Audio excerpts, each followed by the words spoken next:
we're getting reports of suspect cases or potential suspect cases. These are alerts, as we call them. Some of them have had reported links to the ship or passengers on the ship. All of those will be followed up with the relevant authorities in each country.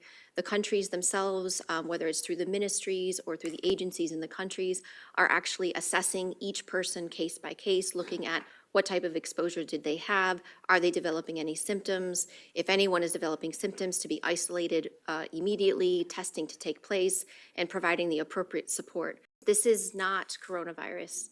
This is a very different virus. We know this virus. Hantaviruses have been around for quite a while. There's a lot of detail that we know. I'm going to ask Anais to come in and say this, but I want to be unequivocal here. This is not SARS-CoV-2. This is not the start of a COVID pandemic. This is an outbreak that we see on a ship. There's a confined area. We have 5 confirmed cases so far. We completely understand why these questions are coming, and we are trying to provide all of the information that we can. That's why we're having a press conference here to give accurate information, and we're grateful for all of those out there who are asking these types of questions. But this is not the same situation we were in 6 years ago. So far, 8 cases have been reported, including 3 deaths. 5 of the 8 cases have been confirmed as hantavirus, and the other 3 are suspected. WHO is aware of reports of other people with symptoms who may have had contact with one of the passengers. In each case, we're in close contact with the relevant authorities. Given the incubation period of the Anais virus, which can be up to 6 weeks, it's possible that more cases may be reported. While this is a serious incident, WHO assesses the public health risk as low.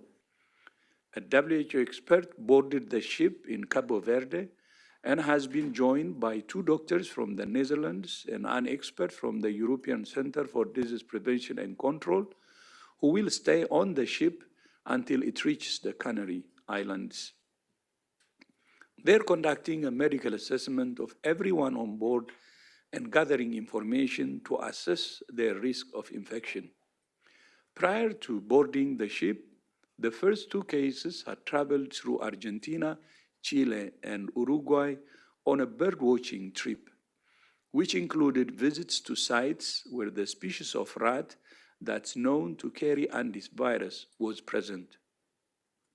WHO is working with health authorities in Argentina to understand the movements of the couple. If we follow public health measures, and the lessons we learned from Argentina is shared across all countries what needs to happen in contact tracing, isolation, we can break this chain of transmission, and this doesn't need to be a large epidemic. It's in a specific confined setting where people are interacting in a prolonged close contact. So we feel it's quite familiar to the 2000 outbreak in Argentina, and we don't anticipate a large epidemic. With the experience our member states have and the actions they have taken, we believe that this will not lead to subsequent chain of transmission. What is most unusual, obviously, is that we have a transmission in a boat, which I think that's the first documented to date with this particular virus. As mentioned by my colleagues before, a boat makes it a very specific environment for which we want to make sure that we have a good understanding on how the transmission has happened, and most importantly, to strengthen all the measures that my colleagues developed previously.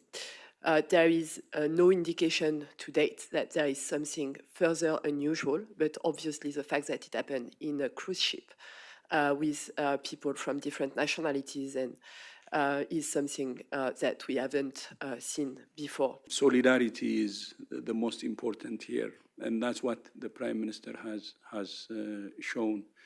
But on top of that, I think everybody has the moral duty to take care of the people who are on the ship. So I hope those who have concerns at the Canary Island will understand and support and cooperate with the federal government. Of course, we understand their concerns, But as I said in my statement, based on the risk assessment that we have, the risk to the people in the Canary Island is actually low.